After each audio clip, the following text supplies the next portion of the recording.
أعوذ بالله من الشيطان الرجيم. بسم الله الرحمن الرحيم. Assalamu alaikum to all of you, respected chairperson and teachers and my dear friends. Assalamu alaikum. The title of my paper is Bridge Course in Aligarh Muslim University, a model for modern, not secular, modern education for madrasa graduates. So the bridge course offered by Aligarh Muslim University serve as a pioneering initiative aimed at bringing the educational and intellectual gap between traditional madrasa educations and contemporary modern disciplines. So designed specifically for madrasa graduates, this program provides a structured pathway to integrate them into mainstream higher educations while preserving their foundational religious and while preserving their foundation religious knowledge. So the curriculum incorporate a blend of modern subjects like English, social science, natural sciences, and computer literacy, along alongside traditional Islamic studies.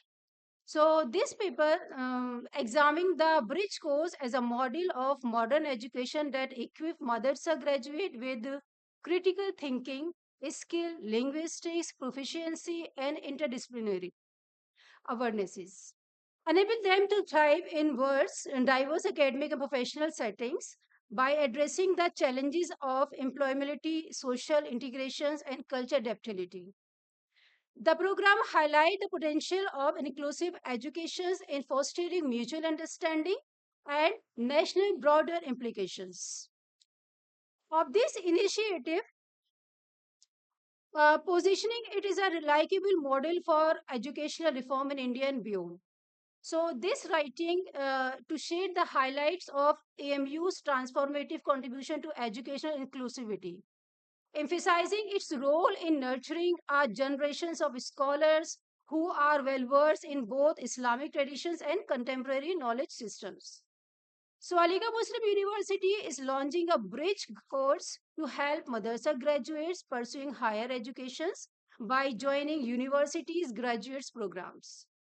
The goal of these initiatives is to offer a pathway for both male and female graduates of Islamic religious scholars to pursue their aspiration in modern educations. A senior officials from AMU explained that the program is designed to help these students transition smoothly into the academic environment of higher education, eventually opening up a wider range of professional opportunities. So this one-year course field by AMU Center for Promotion of Science started with a class of size of 50 students. The official added that the integration of traditional Islamic teachings with modern academics subjects would help students expand their career possibility beyond roles such as imam and imam in mosque.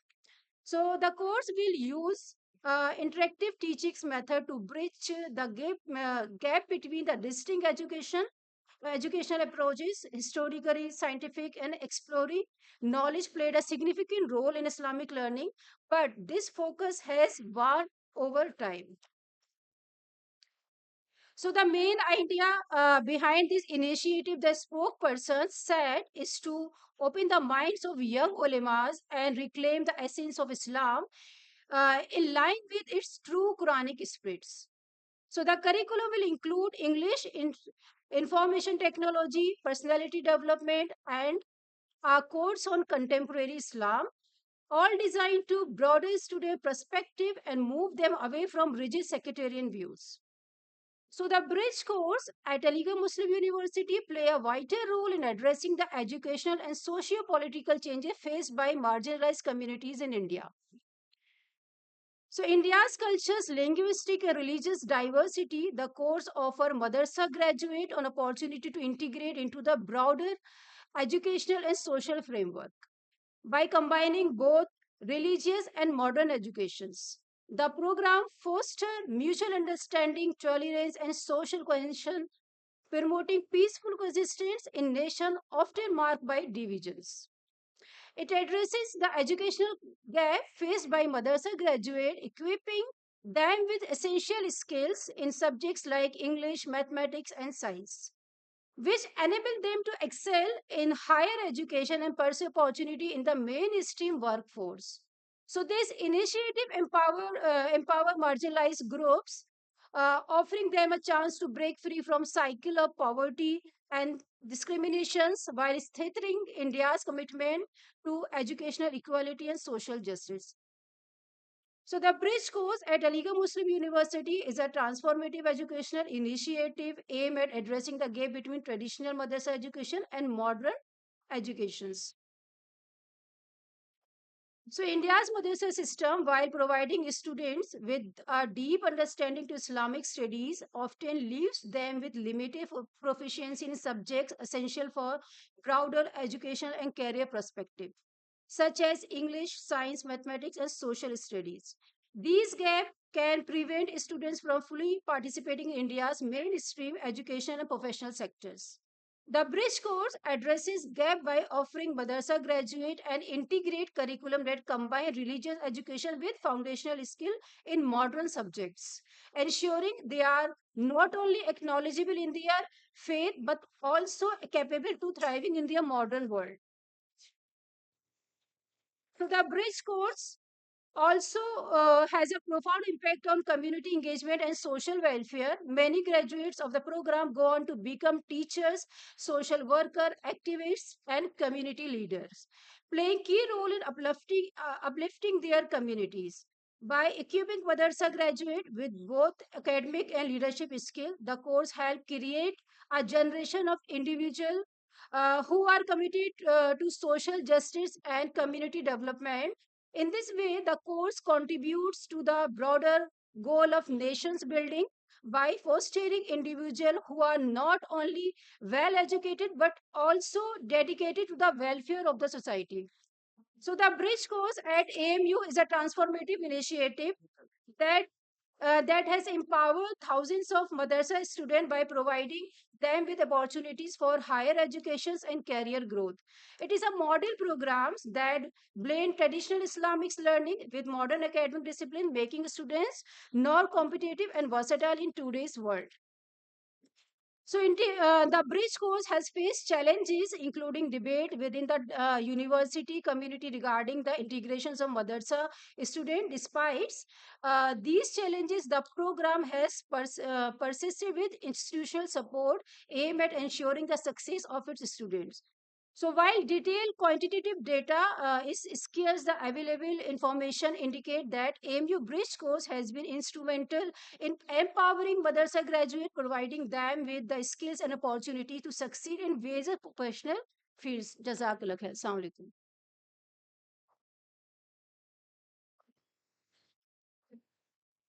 Thank you very much, Lubnanaz. Now I'm going to invite Dr. Rakshanda Shaheen, Department of Islamic Studies, AMU Aligarh. Her topic is Objectives of Religious Education in Modern Institution, a study of Abul Kalam Azad.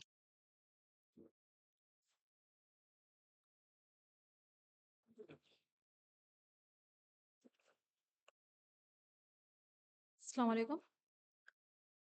The topic of my presentation is Objective of Religious Education in Modern Institution, a study of Abul Kalam Azad. Starting from the religious education plays a crucial role in shaping ethical values, fostering societal harmony, and cultivating a sense of spiritual purpose among individuals. Religious teachings often emphasize universal values such as honesty, compassion, kindness, discipline. Incorporating these values in education nurtures a sense of morality and ethical responsibility in students. It can guide students in making ethical decisions in their personal and professional lives. Religious education can challenge social evils like caste discrimination, gender inequality, communalism by focusing on the inclusive and reformist aspect of religious teachings. My paper explored the importance of religious education, particularly in a pluralistic society. and dwells into the views of the Maulana Abul Kalam Azad. So there is no need to give the brief introduction about the Maulana Abul Kalam Azad, as you all know. So I came to his main points. Like Maulana Azad believed that education should harmonize religious and secular knowledge to produce morally upright and socially responsible citizens. His perspective emphasized the universality of religious teachings and role in uniting humanity beyond sectarian division. Azad advocated for an educational framework that transcends dogmatism, promotes rational inquiry, and inculcates values of tolerance and coexistence. Azad viewed religion as a source of universal values like justice, compassion, and brotherhood.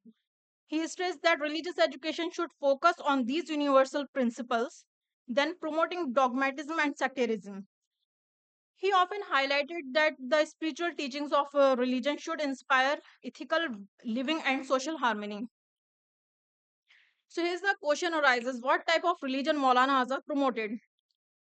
Maulana Azad used religion to be a source of inspiration to the people. It was for the welfare of the whole humanity. It resolved their differences, it solved their problems, but it was not orthodoxy or convertism to impede their progress, nor it makes them inactive or be contented with whatever they have or whatever condition they are. It teaches them to struggle hard for their betterment. It demands them to perform their duty towards fellow beings, their country, and the nation. Righteous living does not mean to worship only, but to includes all duties like social, political, and economical. In the field of civilization and culture, no other crime is as severe as narrowness. Maulana Azad did not accept any intolerance in the name of religion. For every situation, he could bring references from the Quran and Hadith and could show new paths to the people. He found non contradiction between reason and faith. He was opposed to Western imperialism. But he never opposed their scientific claims or scientific discoveries. So, what type of education Maulana Azad was promoting when he was talking about the religious education, like integration of religious and secular education? He emphasized the need for a balanced approach to education, integrating religious teaching with secular knowledge. He believed this combination would help individual develop moral values alongside practical skills. He argued religious education should not be isolated but rather seen as part of a broader educational framework that includes science, history, and other disciplines. Universal values in religion.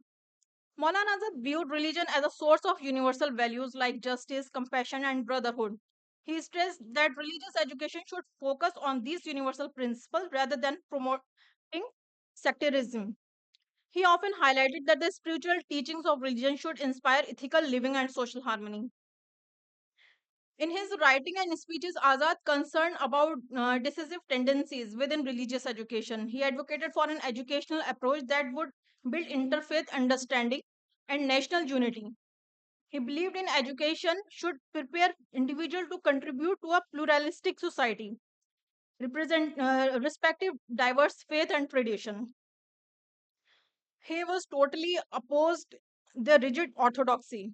He was critical of rigid orthodoxy and stagnation. He observed and traditional religious education. He argued for a reform in religious institution, urging them to adopt critical thinking and adapt changing times. He believed that blindly following outdated interpretation of religion could hinder intellectual and social progress. Thank you.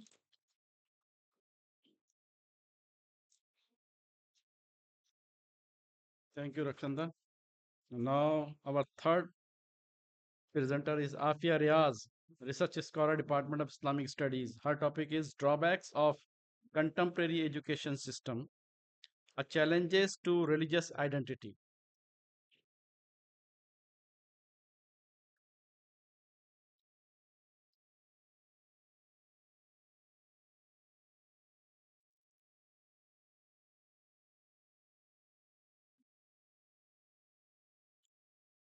Assalamu alaikum everyone.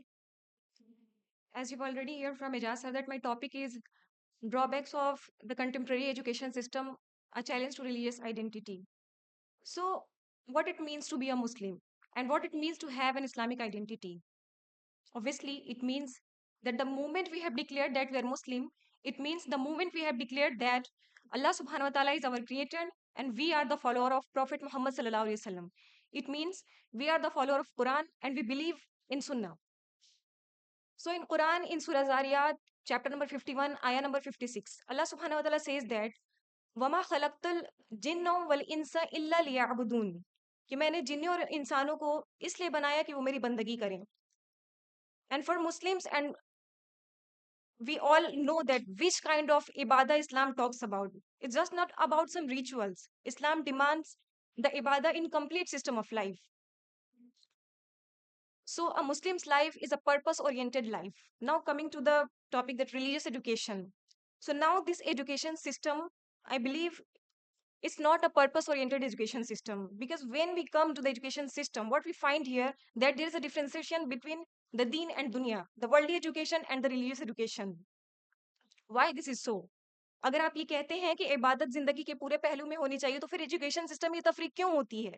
جب ہم یہاں آتے ہیں تو ہمیں کچھ sciences ایسے پڑھائے جاتے ہیں، فلاسفیز ایسے پڑھائی جاتی ہیں which negate the existence of God. ہمیں فزکس ایسے پڑھایا جاتا ہے کہ there is not any metaphysical reality. تو یہاں پہ آ کر کے پھر یہ تفریق جب ہوتی ہے تو ایک اسٹوڈنٹ کنفیوز ہوتا ہے کہ یہاں پر عبادت جو ہے اس کا پورا پہلو کیسے پورا ہوگا میرے یہاں پہ. پھر یہاں پہ کچھ اسٹوڈنٹس ہیں جن کو کنفیوژن ہوتی ہے اور وہ پوچھتے ہیں کہ دین اور دنیا میں کیا فرق ہے. تو کیا یہ ایجوکیشن سسٹم کی ذمہ داری نہیں ہے کہ اس فرق کو ختم کیا جائے اور تمام جتنے علوم ہیں ان کو اسلامک پرسپیکٹو سے پڑھایا جائے، اسلامک لینس سے پڑھایا جائے اور اسلامک ورلڈ ویو کے طور پہ ان چیزوں کو پڑھایا جائے. تیسرا جو ایشو ہے یہاں پر وہ ہے the problem of Arabic language. Since the Arabic language is the language of our culture, so Arabic language must be included in our university curriculum as a compulsory subject. And I would like to give you an example. There is ayah in the Quran in Surah Baqarah, ayat 183. Ya ayyuhalladhina amanu kutiba alaykum siyama kama kutiba ala alladhina min qablikum la'allakum tattaqun. So when I gone through this ayah, the last portion of this ayah, la'allakum tattaqun, so I find this translation, somewhere it was translated as shayad ki tum muttaqi ban jao, and somewhere I found the translation as taki tum muttaqi ban jao. And Maulana Maududdin is two of his books. The first book is Khutbat and the second Islami Ibadat par ek tahqiqi nazar. In those two books, he has very beautifully defined that why Allah subhanahu wa ta'ala has put here the word allakum, which means shayad ki tum muttaqi ban jao. And the other translation says taki tum muttaqi ban jao. So what about this confusion? And on asking the Islamic scholars, they say that both are applicable. You can use both of them. But both have a different meaning. How can we use both of them? They just leave us in a confusion without giving any context, without relating it with any fact. So it's our duty to learn Arabic language. So it's very good to see that the you can say the educational reformers, our teachers have organized some type of seminaries which are having the title that religious education must be included in our contemporary education system. But I think there must be some requirements that is important to fulfill before introducing this religious education. That this education system must be a purpose oriented education system. There must not any differentiation between any distinction between the knowledge of world and the knowledge of deen. And the third one, the Arabic language. Arabic language must be included in the university curriculum as the second compulsory language, because our most of the authentic things are available in Arabic language. So, and the most important thing you have to think is that our work is only to lay the foundations. It's not a work that you can reach your destination just by taking a step here. It will take maybe 3 generations. Maybe the people who are available in this generation can lay foundations, can educate the other generation so that they have so that they can rise the walls for the pillars we have set right now, because now we have time, we have the necessary sources, we have the materials right now available. So with the continuous hard work of 3 generation, maybe inshallah یہ کام پھر پایہ تکمیل پہ تب پہنچ جائے گی جب 3 generation مسلسل اس چیز کو لے کر کے محنت کرے گی کہ جو ڈرا بیکس ہیں ایجوکیشن سسٹم سے ان کو ختم کیا جائے, تاکہ جس کی وجہ سے اگر ہم کوئی نئی چیز بھی انٹروڈیوس کرائیں تو وہ پورے اپنے اس کا یوٹیلائزیشن ہو, اس کے ایسنس کا یوٹیلائزیشن ہو. جیسے کہ لطیف حسن کاظمی سر نے بتایا کہ جب انسان یہاں سے مسلمان کا کردار یہ ہوتا ہے کہ اس کے اخلاق سے وہ چیزیں ظاہر ہونی چاہیے کہ وہ ایک مسلمان ہے. تو جب ہم اس ایجوکیشن سسٹم سے، جب ہم انسٹیٹیوشن سے ایجوکیٹ ہو کر کے باہر نکلے، تو ہمیں دیکھ کر کے پہچان لیا جائے کہ مسلمان ہیں. ہمارے اخلاق سے یہ چیز ظاہر ہونی چاہیے، کیونکہ مسلمان اسلام کا ریپرزینٹیٹیو ہوتا ہے. جیسا کہ نعمان بدر بھائی نے بتایا کہ جب وہ اس چیز کو ڈسکس کر رہے تھے کہ ہاسٹلس میں یہ رواج ہونا چاہیے کہ کوئی بھی جو بھی امامت کر رہا ہو اس کے پاس ایک اسپیسیفک نالج ہونی چاہیے، عربک کا نالج ہونی چاہیے. ایسا نہیں کہ کوئی بھی آ کر کے امامت کرے اور وہ ان کے پاس پراپر نالج نہ ہو. تیسری چیز جو فہد سر نے بتایا کہ علم اور امامت کا رشتہ کیا ہے. نالج کا جو ریزلٹ ہے وہ امامت ہونا چاہیے، کہ ہمیں دنیا کی لیڈرشپ لینی ہے. ایسے نہیں کہ جسٹ ہم صرف کچھ بیسک ریلیجیس ایجوکیشن پہ کچھ سیمینارز کروا دیں اور اس کا فائدہ کچھ نہ ہو. تو ہمیں اس چیز کو سمجھنا پڑے گا کہ ہر چیز کا ایک پرپس ہوتا ہے اور مسلمان ایک پرپس اورینٹڈ زندگی گزارتا ہے. تو انشاءاللہ ہم جب تک اپنے پرپس اورینٹڈ لائف کو جئیں گے تب تک ہم اپنی آئیڈینٹی میں رہیں گے. تو اس کے ساتھ ہی میں اپنی بات کو ختم کرتی ہوں. جزاک اللہ خیر. السلام علیکم.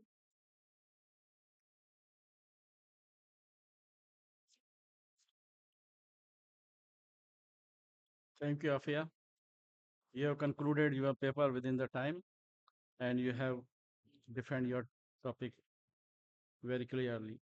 Now, our next paper presenter is Muhammad Shadan Kausar, PhD, English Language Teaching, Aligarh Muslim University, Aligarh. His topic is Islam and Postmodernism, a critical analysis in university education. Muhammad Shadan. Assalamu alaikum. My topic is Islam and Postmodernism, a critical analysis in university education. Here I want to present that Islam as an ideology and postmodernism as an ideology, and I will compare both ideology in order to bring some application for our university education. My research question is,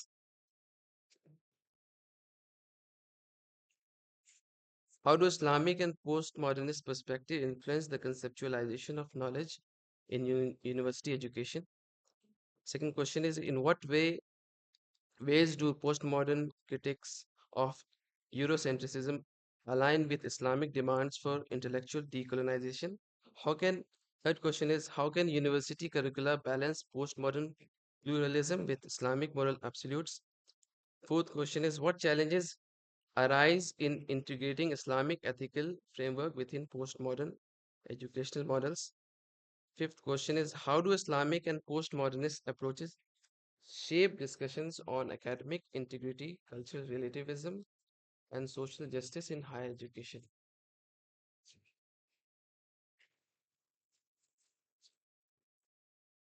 First, we'll discuss about what is postmodernism and its key concepts and educational implication. The core idea of postmodernism is about challenging universal truth and dominant narrative. Means that there is no truth. اگر اردو میں کہے تو سچ کچھ نہیں ہے، آپ کی سچائی یا الگ ہو سکتی ہے، میری سچائی الگ ہو سکتی ہے. There is no one truth. It is what postmodernism believes. And truth is socially constructed. Each society has its own truth, and it depends on language and culture and attire which you wear. It advocates for dismantling biases and power structures. Postmodern criticizes biasness, any kind of biasness, and power. They believe that in society we struggle for power, and the main value for any goal is power, and they criticize it. Positive aspect of postmodernism is it encourages critical thinking and questioning norms. That means it encourages critical thinking, and also encourages questioning, whether it is positive or negative criticism. It promotes it. The second thing is it promotes diversity, inclusive curricula, and alternative perspective. It also supports interdisciplinary learning and student agency. Let's discuss about the Islamic perspective on education and ethics. In Islam, knowledge is duty. It's a علم جو ہے وہ ہماری duty ہے to to become as a teacher. It's our it's religious duty, it's spiritual in nature, and it integrates everything. ایک عبادت کے طور پہ لی جاتی ہے. ٹیچنگ ایک عبادت ہے اور اس سے ریلیٹڈ جو سیلری ہوتی ہے اس کو اسلام ڈینائی کرتا ہے. یہ ٹیچرس جو پڑھاتے ہیں تو ان کو سیلری ملتی ہے. تو پوسٹ ماڈرن جو ہوتے ہیں وہ سوچتے ہیں کہ بدلے میں سیلری ملتی ہے, پر ان اسلام یہ ایک عبادت ہے. ہم جو پڑھا رہے ہیں وہ عبادت ہے, اور جو سیلری مل رہی ہے وہ ہماری ضرورت ہے, اور اس ضرورت سے جو ہے پھر ہم عبادت کرتے ہیں. اب وہ پیسے جو آتے ہیں اس وہ آدمی ہے نا اس میں زکوٰۃ دیتا ہے, وہ ایک عبادت ہے, اور پرورش کرتا ہے اپنے بچوں کی, ہے نا, یہ ایک عبادت ہے. تو یہ عبادت کا تعلق ہے, اس کا تعلق اللہ سے, اخلاص سے. اور اسلام also give value to justice, honesty, compassion, and it also give importance to ilm and its application.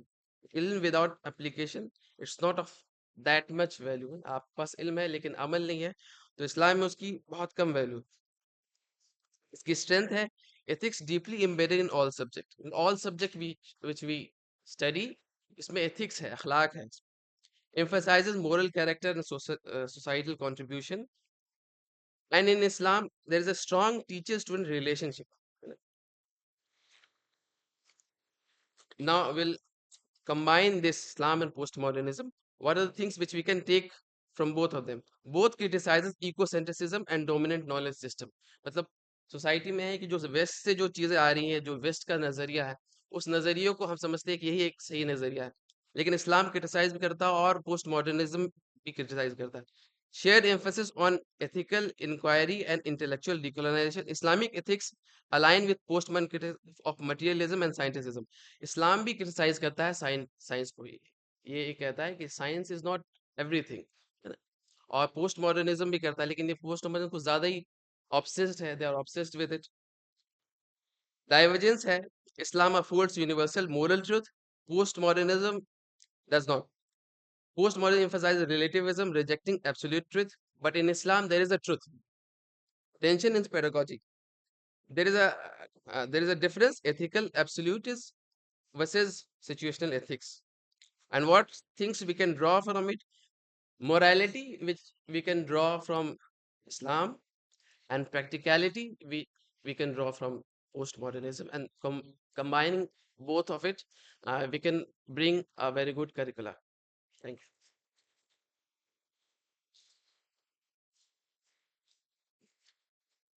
Thank you, Shada. Now I'm going to invite Mehwish Sultan, research scholar, Department of Sunni Theology. ان کے مقالے کا عنوان ہے نوجوانوں کی شناخت کی تشکیل میں مذہبی تعلیم کا کردار.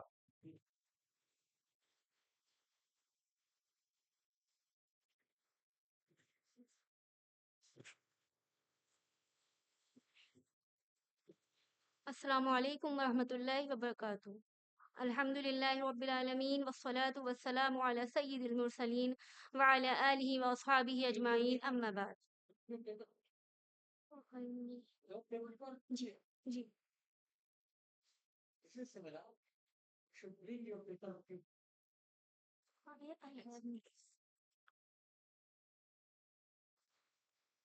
میرا آج کا موضوع ہے کہ نوجوانوں کی شناخت کی تشکیل میں مذہبی تعلیم کا کیا کردار ہے. بسم اللہ الرحمن الرحیم.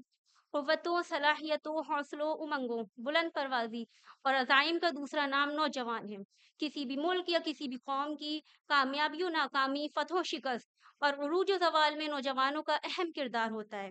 ہر انقلاب, چاہے وہ سیاسی ہو, سماجی ہو, معاشرتی سطح کا ہو یا سائنسی میدان ہو, نوجوانوں کا اس میں اہم کردار ہوتا ہے. ماضی میں بھی جیسا کہ تاریخ سے ثابت ہے کہ ہر چھوٹی بڑی تبدیلی نوجوانوں کے ہی ذریعے آئی ہے. قرآن مجید اصحاب کہف کے حوالے سے بتاتا ہے کہ اصحاب کہف ایک گروہ کے نوجوان تھے. انہوں نے اپنے ایمان کی حفاظت کے لیے ایک غار میں پناہ لی تھی, جو اس وقت ایک ایسی قوم میں رہتے تھے جو اپنے عقیدے سے منحرف ہو گئی تھی اور ان پر ان کے ایمان کو چھوڑنے کا دباؤ ڈال رہی تھی. سورہ کہف آیت نمبر 13 سے 14 میں اللہ تبارک و تعالیٰ اصحاب کہف کے عزائم و حوصلے اور عالمگیر اعلان کے بارے میں ارشاد فرماتے ہیں إنهم فتية آمنوا بربهم وزدناهم هدى وربطنا على قلوبهم إذ قاموا فقالوا ربنا رب السماوات والأرض لن ندعو من دونه إلها لقد قلنا إذا شتتا کہ چند نوجوان اپنے رب پر ایمان لائے تھے، ہم نے ان کے ایمان میں ترقی کر دی اور ہم نے ان کے دلوں کو مضبوط کر دیا تھا۔ یہ اس وقت کی بات ہے جب وہ اٹھے اور انہوں نے یہ اعلان کیا کہ ہمارا رب بس وہی رب ہے جو آسمانوں اور زمین کا رب ہے، اور ہم اسے چھوڑ کر کسی دوسرے معبود کو نہیں پکاریں گے۔ اگر ہم ایسا کریں گے تو یہ بالکل بے جا بات ہوگی۔ اصحاب کہف کی کہانی آج کے نوجوانوں کے لیے ایک مشعل راہ ہے، اور یہ ان کی مذہبی شناخت پر اثرات کو اس طرح بیان کرتی ہے کہ یہ ان کے خیالات، اقدار اور اخلاقی اصولوں کو پروان چڑھاتی ہے۔ یہ ان کے ایمان کو مضبوط اور پختہ کرتی ہے اور ان میں یہ حوصلہ پیدا کرتی کہ وہ دنیا کے مشکلات اور ظلم کا مقابلہ کر سکیں۔ یہ انہیں سچائی، انصاف، رحم دلی اور اخلاقی اقدار سکھاتی ہے۔ اسی طرح ایک دوسری جگہ حضرت موسیٰ علیہ السلام کے متعلق فرمایا گیا ہے، سورہ یونس آیت نمبر 83 میں اللہ تبارک و تعالیٰ ارشاد فرماتے ہیں فَمَا آمَنَ لِمُوسَىٰ إِلَّا ذُرِّيَّةٌ مِّن قَوْمِهِ عَلَىٰ خَوْفٍ مِّن فِرْعَوْنَ وَمَلَئِهِمْ أَن يَفْتِنَهُمْ کہ موسیٰ علیہ السلام کو اس قوم میں سے چند نوجوانوں کے سوا کسی نے نہیں مانا، فرعون کے ڈر سے اور اپنی قوم کے سربراہ لوگوں کے ڈر سے کہ فرعون ان کو عذاب میں مبتلا کرے گا۔ دراصل قرآن مجید جو بات یہاں بیان کرنا چاہتا ہے وہ یہ ہے کہ ان پرخطر حالات میں حق کا ساتھ دینے اور علم بردار حق کو اپنا رہنما تسلیم کرنے کی ضرورت صرف چند لڑکوں اور لڑکیوں نے کی تھی۔ اس عالم انسانیت میں سب سے اہم نوجوان ہیں، کیونکہ بچے شریعت کے مکلف نہیں، بزرگ بالعموم اقدام و جرات کے بجائے مصلحت پسندی کو اپناتے ہیں۔ ایسے میں صرف ایک طبقہ نوجوانوں کا ہی رہ جاتا ہے جو انسانیت کا نجات دہندہ، دکھاروں کی امید اور مظلوموں کا سہارا ہے۔ اگر آج ہمارے معاشرے میں نوجوانوں کے سامنے دنیاوی علوم کا ذکر کیا جائے، سائنس کا ذکر کیا جائے، فزکس کا ذکر کیا جائے یا کیمسٹری کا ذکر کیا جائے تو زیادہ تر نوجوان ان علوم سے تو واقف ملیں گے، لیکن اگر ان کے سامنے علوم مذہبیہ کا ذکر کیا جائے، علم الاخلاق، علم تفسیر یا علم حدیث کا ذکر کیا جائے تو وہ ان کے ناموں سے بھی واقف نہیں ہیں۔ بدقسمتی سے آج ہمارے معاشرے میں اسلام اور سنت نبوی صلی اللہ علیہ وسلم کی تعلیمات کو جاننے کا تجسس نہیں ہے۔ اسی وجہ سے بہت سی چیزیں بغیر کسی جواز اور ثبوت کے ہمارے دین کا حصہ بن چکی ہیں۔ وآخر دعوانا والحمد للہ رب العالمین والسلام علیکم۔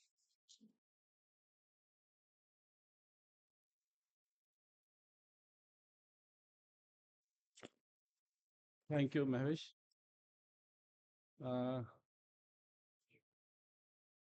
Sumaira Naz is here? No. Shaheen Fatima. Her topic is role of religious education in developing ethical values.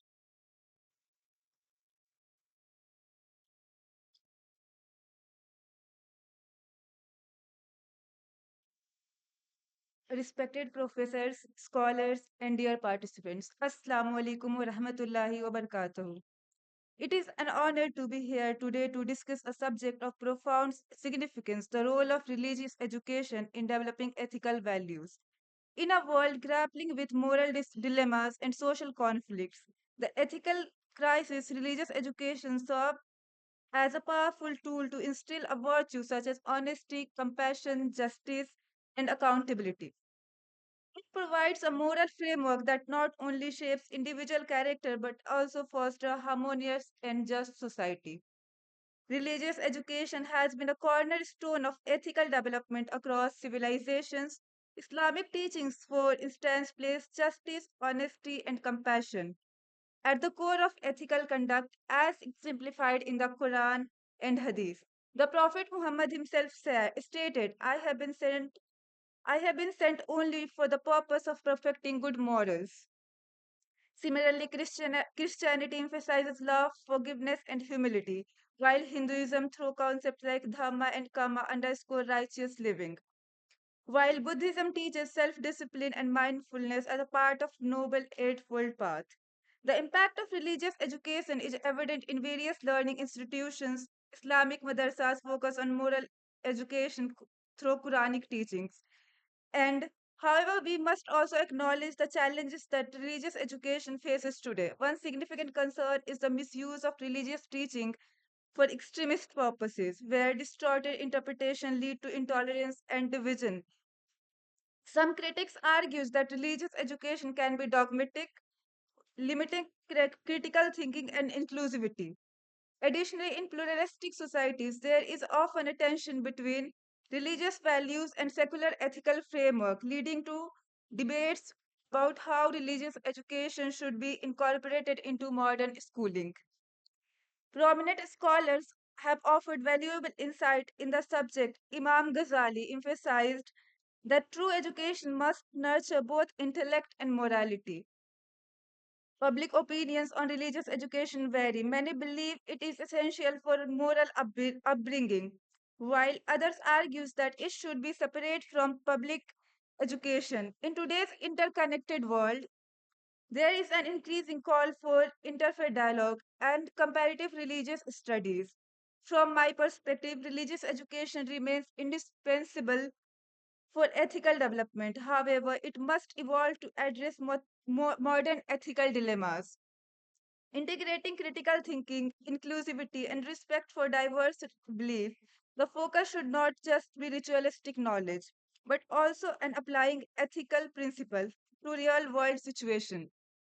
A well balanced religious education system guided by qualified educators and enriched by interfaith understanding can foster a morally responsible generation that upholds justice, kindness, and integrity. In conclusion, religious education plays a transformative role in shaping ethical individuals and societies. While challenges exist, they can be overcome by promoting critical thinking, inclusivity, a balance between religious and secular ethics. It, if implemented wisely, religious education has a power to bridge cultural divides and nurture compassion, creates a world where ethical values are upheld by all. Thank you.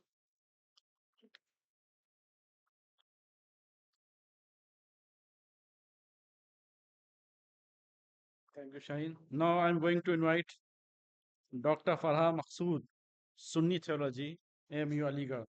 Her topic is status of religious education at school and college level. السلام علیکم. میرا عنوان ہے school اور college کی سطح پر دینی تعلیم کی حیثیت. تعلیم انسان کا زیور ہے، اس سے انسان اپنے بچوں کی مستقبل کو سنوارتا ہے. اگر انسان کا زیور تعلیم سے آراستہ ہو تو اسے زندگی گزارنے کا سلیقہ آتا ہے. موجودہ حالات میں جبکہ نہ تو اسلامی حکومت ہے اور نہ ہی اسلامی تعلیم کی کوئی اہمیت کہ اس کے ذریعے سرکاری ملازمت تو ملنے سے رہی، تو ایسے حالات میں تعلیم کس چیز کی حاصل کرنی چاہیے؟ کیا سب علم دین حاصل کر کے مولوی بن جائیں اور پھر کسی مدرسے میں پڑھائیں، مسجد میں اذان دیں، امامت کریں، جلسوں میں تقریریں کریں، نکاح پڑھائیں اور نماز جنازہ پڑھائیں، یا صرف دنیاوی علوم حاصل کر کے engineer, doctor, economic, business man وغیرہ بن جائیں اور اپنے کو دینی زندگی سے الگ کر لیں؟ یہ دونوں سوچیں غلط ہیں. وہ اس لیے کہ شریعت میں دونوں طرح کے علم میں تدرک حاصل کرنا فرض کفایہ ہے، لیکن اس حد تک شریعت کا علم فرض عین ہے جس سے آپ ایک اسلامی زندگی گزار سکیں. ایمان کیا ہے؟ ایمان کے ارکان کیا ہیں؟ عبادتیں کتنی ہیں اور کیسے ادا کری جائیں؟ اللہ اور بندوں کے ہمارے اوپر بنیادی حقوق کیا ہیں اور وہ کیسے ادا کیے جائیں؟ اس حد تک علم حاصل کرنا ہر مسلمان پر فرض عین ہے. باقی مولوی بننا، مفتی بننا، اسی طرح ڈاکٹر، انجینئر وغیرہ بننا فرض کفایہ ہے. اسی جانب مولانا ابو الحسن ندوی رحمۃ اللہ علیہ فرماتے ہیں کہ نصاب تعلیم کچھ اس طرح مرتب کیا جائے کہ جس سے دینی تعلیم بھی حاصل اور ضروری عصری تعلیم کا ایک بڑا حصہ بھی جو عصری تقاضوں کو پورا کرے وہ دینی تعلیم کے طلباء کے لیے فراہم ہو سکے. بہت پہلے سے یہ بات مشہور چلی آ رہی ہے کہ علم دو طرح کے ہوتے ہیں، ایک دینی اور دوسرا دنیاوی. حالانکہ اگر غور سے دیکھا جائے تو سارے علم دینی ہیں، دنیاوی کوئی ہے ہی نہیں، کیونکہ جس علم کے سیکھنے اور اس پر عمل کرنے سے ثواب اور اس کے نہ سیکھنے اور اس پر عمل نہ کرنے سے عقاب آتا ہو وہ دنیاوی نہیں ہو سکتا۔ مثال کے طور پر ڈاکٹری لے لیجئے، کیا علم طب سیکھنا اور اس کے مطابق مریضوں کا علاج کرنا دنیاوی عمل ہے؟ کیا اس پر ثواب و عقاب کا ترتب نہیں ہوتا؟ اسی طرح روزی کمانے کے لیے کسی بھی جائز پیشے کا علم حاصل کر کے اسے ایمانداری سے کیا جائے تو کیا اس کو دنیاوی علم کہیں گے؟ یا پھر دینی علم کے دو قسم کیے جائیں، ایک علم دین خاص اور دوسرا علم دین عام۔ علم دین خاص سے وہ علم مراد لیے جائیں جسے سیکھنے کے بعد مولوی کی ڈگری یا خطاب ملتا ہے، اور علم دین عام سے مراد ہر وہ علم لیا جائے جس سے انسان و حیوان کی خدمت ہوتی ہو اور اسے خدمت خلق کے لیے استعمال کیا جائے۔ اب سوال یہ ہے کہ صورتحال سے نکلنے کی کیا صورت ہے اور تعلیم مسئلے کو حل کرنے کی سبیل کیا ہے جس سے ایک طرف علوم و فنون سے وابستگی و تعلق بلکہ ان میں اختصار و مہارت پیدا ہو، اور دوسری طرف یہ سارے علوم و فنون معرفت خداوندی کا ذریعہ بن جائیں، اخلاق فاضلہ کے حصول کا سبب بن جائیں اور شرافت و تہذیب کی طرف گامزن کر دیں۔ اس سوال کا جواب یہ ہے کہ صورتحال سے چھٹکارا پانے کے لیے بڑی سنجیدگی اور غور و فکر کے ساتھ یہ کے بعد دیگر 3 باتیں طے کرنی ہوں گی۔ نمبر 1، ہم کو ہماری حیثیت و حقیقت پر نظر ڈالنا ہوگا اور یہ طے کرنا ہوگا کہ ہم کون ہیں اور ہمارا مقصد وجود کیا ہے۔ نمبر 2، پھر ہم تعلیم کے مقاصد کو متعین کرنا ہوگا کہ تعلیم حاصل کرنے یا دوسروں کو تعلیم دینے کا مقصد کیا ہے اور کیا ہونا چاہیے۔ نمبر 3، پھر اسی کے مطابق نصاب اور نظام طے کرنا ہوگا کیونکہ تعلیم ہماری حیثیت و حقیقت اور ہمارے طے شدہ مقاصد کے مطابق ہونا چاہیے۔ السلام علیکم۔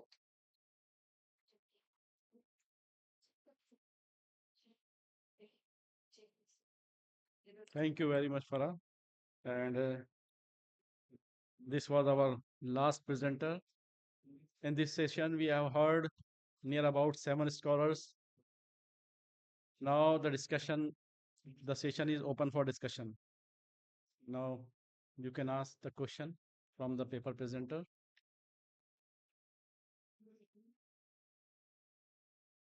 آپ کے ذہنوں میں جو بھی سوالات ہوں.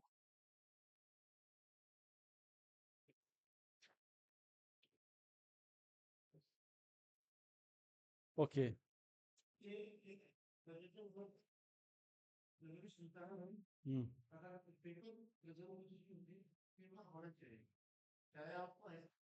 ہاں یہ بات صحیح ہے. ایٹ لیسٹ یہ ایک سیمینار کی ڈگنیٹی ہے کہ آپ اپنے پاس پیپر رکھیے، لیکن بھائی آپ ایکسٹمپر بول سکتے ہیں، لیکن you should have to bring the paper. Okay.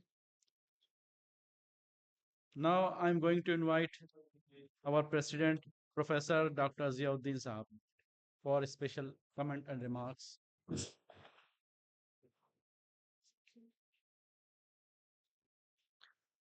Bismillah ar-Rahman ar-Rahim.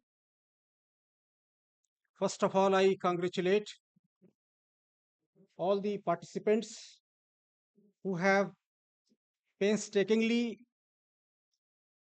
produced their papers and they tried their level best to maintain the coherence and integrity between their paragraphs, their subheadings, in spite of the fact, as I feel, and you will agree with me, that if some much time was there, everyone would be able to present what they have produced in their paper. But you know that in all the national and international seminar, it was felt by the presenters that the time was very short, and it was the magic of the presenters that they should friendly present their views without feeling any gap within the within the feeling that they have missed many things. This would be the success of the presenter, that they should be master and command over the presenting what they have incorporated within 10, 5, and 4 pages. They should be ready to present these write-ups within 5, 6, or 7 minutes. In this uh, circumstances, I felt that most of the presenter became successful in presenting what they have written in their 10 or 7 or 5 pages. So, as you know that this seminar has provided a new shade of thinking, that the modern education institutions should be should be incorporated with the religious education.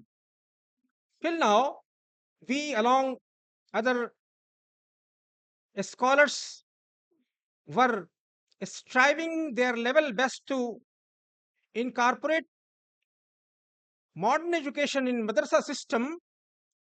This platform invited the scholars to think over a new dimension of the same coin.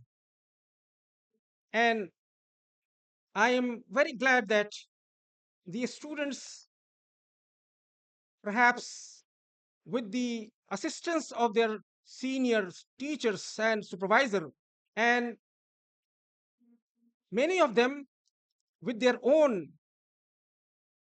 with their own choices, they have selected very meaningful titles. The first presenter, Dr. Lubna, tried to introduce one of the very remarkable and harbingering and pioneering steps of Aligarh Muslim University, that tried to engage the madrasa education graduates with that education that is known as contemporary and modern education in Aligarh Muslim University. Dr. Rakshanda has selected a very thoughtful topic, that is objectives of religious education in modern institutions, a study of Abul Kalam Azad. This is a very thoughtful, and this topic needs much time, though she tried to incorporate her views within the time provided to her. There are many segments of thought what Abul Kalam Azad viewed by his religious education, and what his effort of religious education had impact on Indian environment of education. Similar is the case of the the tuning of Abul Kalam Azad with modern institutions. Abul Kalam Azad was a very genius of his time. He himself thought for himself that he was born before the time. That's why many of his thought was not digested by his contemporaries, even though she tried level best to present her views. Afia Riaz has presented the drawbacks of contemporary education, taking recourse from the ayat and hadith, and she seems to be curious about providing many suggestions, though she was very clever to pick up many many things from his predecessors, and he tried to join these many marvelous thoughts by different predecessors. She talked about the shaping and reforming of three generation. It's very new idea that the drawback will not be the draw the to address the drawbacks and to to diagnose the drawbacks is not a work of magic. It deserves to go to the past, come into present, and to see the future. Muhammad Shadan Kausar, a PhD English language, has presented a very thoughtful paper. The style and the content is up to date. He has tried to cover all the aspects. He has no time to incorporate, to bridge the gap between Islam and postmodernism. Still, he tried to present the positive and negative aspects of postmodernism. He advised to not to reject the modernism and postmodernism altogether.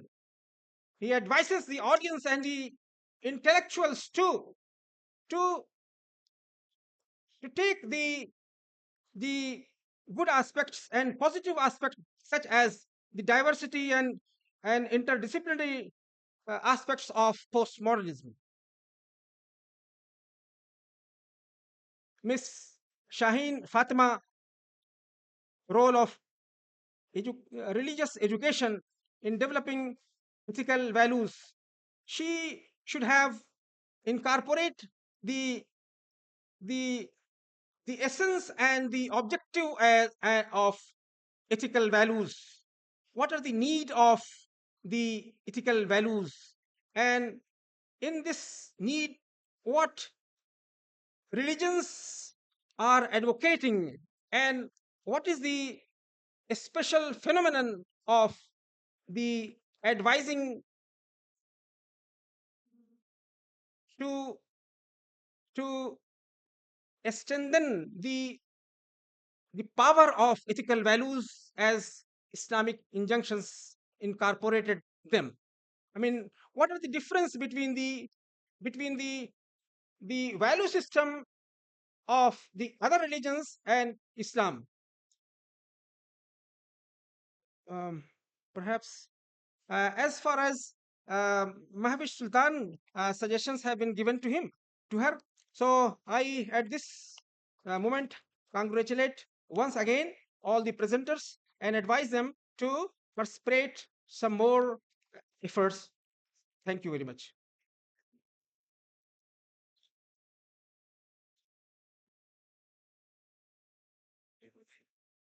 اب اذان ہو گئی ہے. بہت بہت شکریہ اعجاز صاحب اور professor Zia الدین صاحب کہ with in the time slot انہوں نے کنکلوڈ کیا اس سیشن کو بھی. اس میں 7 مقالے پڑھے گئے. اس کے بعد اب